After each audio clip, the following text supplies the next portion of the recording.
السلام عليكم ورحمة الله وبركاته. معكم أمل من قناة طبختك مع أمل.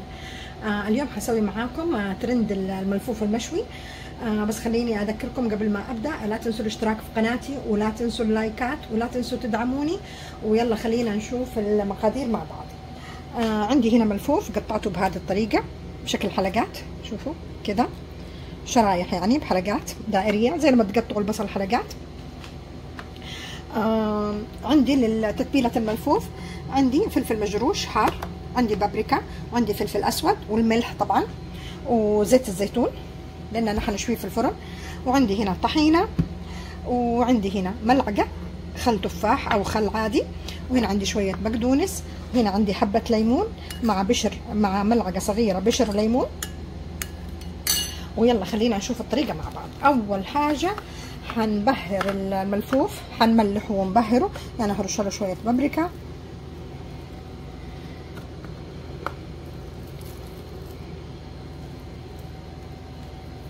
طبعا انا مشغله الفرن. والحين حرش رشه من الفلفل الحار اللي هو الفلفل الاحمر المجروش،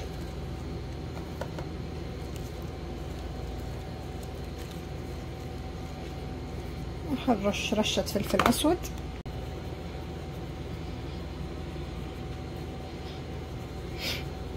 الحين حرش الملح،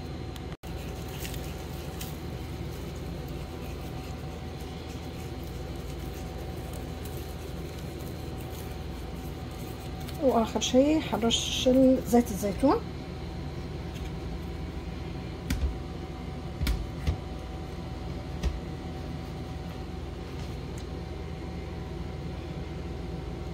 عشان نشويه في الفرن.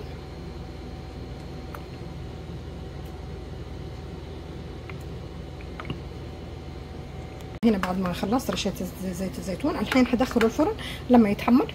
الحين عندي هنا عصير ليمونه وملعقه بشر ليمون، ححط عليها ملعقه الخل، خل التفاح او الخل وححط نص كميه البقدونس، اخلي شويه بقدونس للتزيين، اخلطهم كويس. نخلط المكونات كويس ونتركها على جنب. الحين هنا بعد ما طلعتها من الفرن، شوف كيف تحمرت ما شاء الله تبارك الله، والريحه خرافيه. الحين ححطها في صحن التقديم. الحين بضيف بصحن شويه طحينه،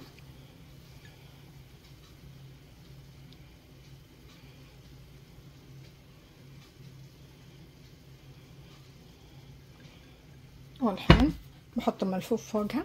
وهنا بعد ما حطيت الحين البقدونس اللي احنا سويناه هاخده وهحطه على الوجه.